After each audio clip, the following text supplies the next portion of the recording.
everyone, it's Chef Jason Morris, your Ace Hardware Grill expert. And I'll tell you what, the last YouTube video we made, we talked to you all about how to select the best big green egg to fit your very active cooking lifestyle. And today, we're here to take it a step further. Now we're going to show you how to light the fires, kick the tires, and do all things big green egg. That's right. We're going to show you how to get this guy up and running. We're going to walk you through a couple tips we have on how to light the fire, how to stoke the fire, how to control the temperature from the top and the bottom, and then we're going to start you off super easy and show you how to grill the most epic steak on this ultimate cooking experience. So thanks for joining us for this Red Vest approved video. Let's get cooking.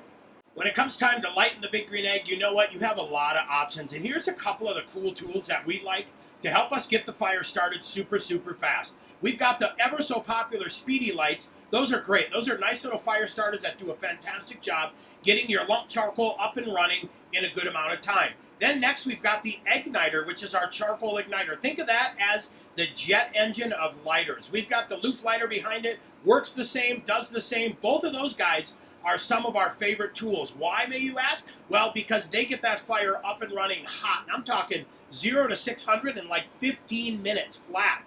The stump chunks, another great option as well. Those are some ground up stump chunks, obviously. They do a good job as well. They get the fire going good, have a great smell to them as well. All of these things do one thing well: get the fire started, and that's great. We want to make sure on this big green egg we never use any chemicals, additives, and definitely no starter fluid to get this thing up and running. We're going all natural. We're going to either use our igniters, our Speedy lights, or our stump chunks, but that's what it takes to get this guy going and get a nice hot fire. Next up, we've got our big green egg lump charcoal. That does a fantastic job as well. It's a good premium lump charcoal, all natural, oak and hickory, and it burns nice and hot. So, all right, let's come back over here and let's get this started. We're going to show you how to light this fire. We're going to go ahead and use our loop lighter today. Like I said, a lot of good options. We're going to pick the loop. That's going to help us get this guy lit and do a really nice job for us. And look at that. We've already added the lump charcoal to it. We're about 2/3 of the way full, which is where I like it. I know that I've got enough lump to carry me through really any project. But here we go. We've got our lump set. And look at this. We're going to go up top. We're going to leave that wide open. And down below, we're going to leave that wide open as well. Both of those wide open really do a nice job of getting that airflow to come up through the bottom, to go out through the top, and really help build a strong fire. So let me set this guy back here. We're going to go ahead and show you how to get this going with the Luft. The beauty of these lighters and starters, we've picked some stuff that goes fast. This stuff lights fast, gets this egg up and running in a hurry. As soon as we see that fire start to go, we want to pull back a little bit and let that big green egg lighter or the Luft lighter do their thing. We want that heat fan to get in there and start to build that fire. Why are we doing it dead center in the middle? Well, I'll tell you what I like about doing it in the middle. It's going to build a really hot fire zone in the middle. We're going to have beautiful direct heat. And then on the outsides, we're going to have a little bit of direct heat. So when it comes to learning our big green egg, which the first couple times you fire it up, you've got to learn how that fire works and how this thing operates for you. But this is what I found to be a huge success for me and get me up and running. Look at that fire building. How long do I hold the lighter for? Well, I'll tell you what. I'm going to hold it till I have a beautiful ember pile in the middle, maybe the size of a softball. I want that to be strong. I want that fire to be burning good, so that way it gets the temperature built up a lot faster, and I can get into the grill even quicker than I normally would. A chef tip for you: don't worry if this fire goes out. If you think, uh-oh, the fire went out, it means the charcoal's not lit anymore. Oh my, it is still lit, and it's doing a great job. What it's starting to do now is push down and out into that lump and get the rest of the lump lit. Our goal here is to have just a gorgeous center of embers and of heat that will really just kind of feed out to the sides eventually and utilize all of this lump charcoal to give us a great fire.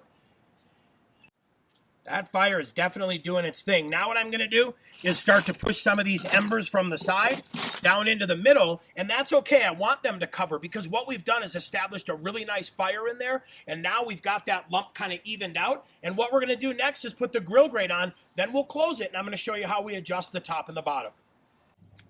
See that smoke coming out of the top? That is perfect. That's what we want. That means our fire is building. It's getting strong. We're burning some lump charcoal, and we're getting ready to go. We have the top wide open, and we have the bottom wide open because we want that air to go in the bottom and start to pull its way through the top and build our fire nice and big and strong.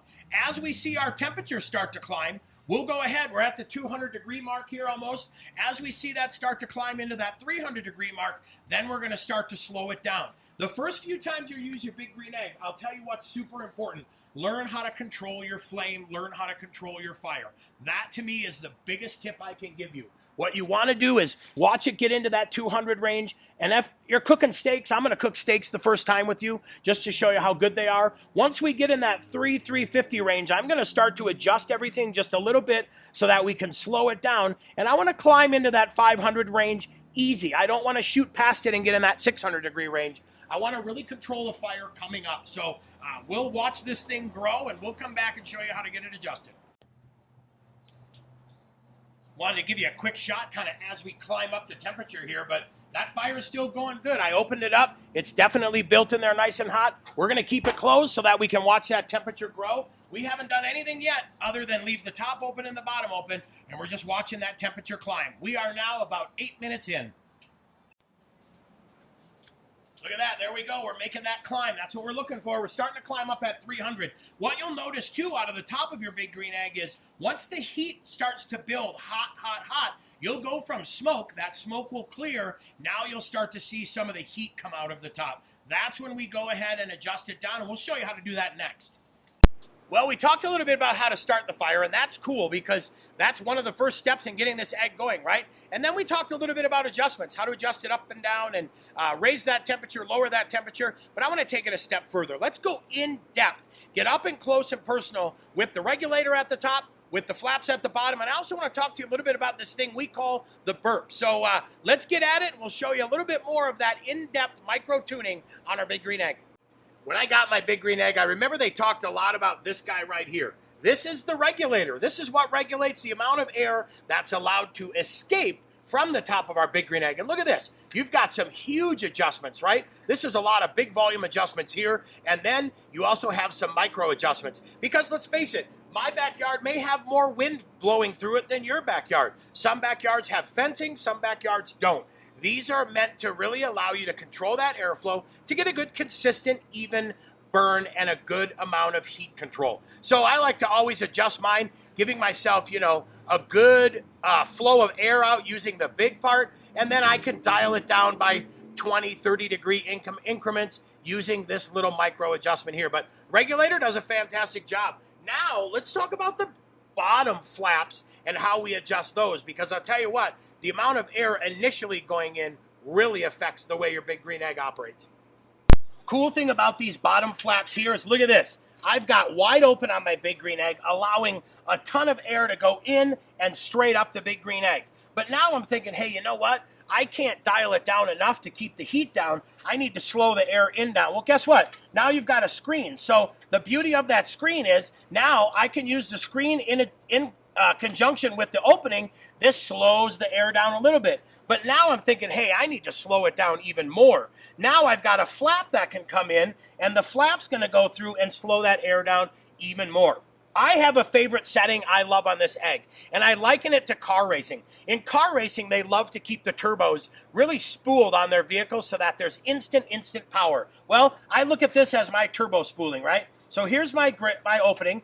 I will go half with the screen, and then the remaining half, which is here, I will do the flap. This keeps me, so to speak, kind of loaded up, really. It's a lot of airflow in there. It does perfect for me. It keeps it ready for low and slow, but also, if I open the top a little bit and adjust it, it allows a lot of that air to push through and come out the top. Again, this is all about airflow. The bottom flap is really the start to airflow and the start to building your heat. The top flap is kind of what controls it and makes your micro adjustments, if that makes sense. But between the top flap and the bottom flap, we really get to adjust this thing down to a perfect temperature that's going to sustain heat for a long time. I remember when I got my big green egg too, one of the things everybody said is, oh, hey, don't forget to burp it. And I'm sitting there thinking, burp it? What does burping mean? Well, Think of this as a backdraft situation. We are basically controlling a fire in here that we control with the top regulator and the bottom flaps the amount of oxygen it gets. So there are some points in here where our adjustments have just the right amount of oxygen that's needed to sustain the fire and keep us going for hours with low and slow. If all of a sudden we throw this lid open, it sucks in so much air that what happens is you'll get a huge ignition of all that air in there and the flame will come out. So what we'll do is we'll give it a burp. We'll go like this, and as you can see that smoke, we're kind of burping it, allowing little bits of air, and then I'll grab the handle here and slowly open it to allow it to do its thing. But the burp is crucial. That is a very important part of the Big Green Egg. And once again, like I said, give it a little burp, open it nice and slow, let that fire pick up, you're good to go, and you're doing it nice and safe. When it comes to your first cook on the Big Green Egg, boy, I'll tell you what, I stuck simple on mine. I wanted something that I could do that would be perfect, that would come out good, would give me that true charcoal flavor, but would also really help me learn my grill a little bit better. So I stuck with steaks and pork chops, which is what we're going to do today. The nice thing about this is I can really learn to use the middle of my Big Green Egg as that sear station, that direct heat. And then the way we lit our lump charcoal today leaves the outside to be a little bit indirect so I can finish my steaks off. But I'll tell you what, learn everything you can about how this fire works and how your Big Green Egg works. And once you've got your adjustments down and your heat down and how much charcoal to load, have a total blast. While the egg's going, we'll take a little minute here and get these guys seasoned up. We're just using a little bit of our rub-a-dub today. Nice and easy, good and quick and simple, but full of flavor. We're gonna give those guys the seasoning. And again, with as much or as little as you like, we'll get that on there. We'll let that sit on both sides, and then we'll come back and add a little bit more to the other side. Again, adding as much or as little as we want, but I like to get the steaks pre-seasoned ahead of time. Let's give them 5-10 minutes to warm up. Let's give them another 5 or 10 minutes to enjoy that rub, and then we'll go hot and fast on this Big Green Egg. Look at that. That is nice and hot. That is exactly what we were looking for.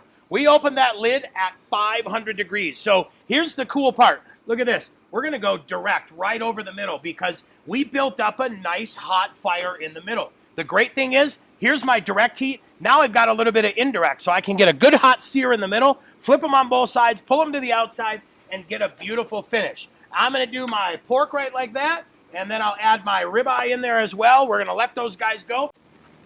All right, we added our steaks. Look at that, right in the middle. Beautiful, direct heat. I'm going to get a good sear on both these guys. I'm going to shut the lid for just a couple minutes. We're going to let that heat build up so we can get a beautiful sear, and then we'll flip the steaks, get a sear on the other side. We'll move them to the outside for our finish. All right, let's give these guys a check. Oh, yeah, look at that. Definitely beautiful, perfect time to flip. We're getting a good sear on there. We're going to give those guys a flip. We're going to take a peek at our steak. We've still got a little bit of sear that needs to go on our steak, but we're going to get a nice sear on the other half of those pork chops. We'll close the lid and keep on cooking. We're back, and we're going to go ahead now and move those pork chops over to this side, and we're going to let them just get a nice finish on them, right? We're going to move that ribeye into the middle. The beauty is, guess what? That ambient temperature is still going to allow this convection heat to work, finish those pork chops off nicely, and give us a great cook, a great color, and a great sear. So we'll shut this lid. We'll finish that ribeye off. When we come back, we're going to flip the ribeye and finish those pork chops. We'll go ahead and flip this steak now. Let that sear on the other side. Beautiful. What's so awesome about this grill? This is big, bad, bold, robust charcoal flavor. For me, that really finishes everything off quite nicely for me because sometimes I'm in the mood for charcoal. Look at that. I mean, it just doesn't get any better than that. And here's a cool chef's tip for you. Remember when we started the fire, we added the lump charcoal? Guess what? All we need to do is add a few chunks of wood, whether it's maple, hickory, oak, some big, huge, nice fat chunks of wood in there. That's going to add some even more intense smoke flavor, but a nice, even, consistent smoke flavor as we go. Steaks are off and chops are off. So now, how do we snuff the Big Green Egg? Well, I'll tell you what. We're going to shut the bottom, and we're going to close the top. And now the Big Green Egg is snuffed. So it'll take a little while for it to cool down. We're probably talking about 2 to 4 hours for this to cool down. The beauty of it is, once it's cooled down, all we need to do the next time we get ready to light it is stir the lump charcoal, get the ash to the bottom, and we can easily relight the same ash. That's a huge benefit and a huge savings.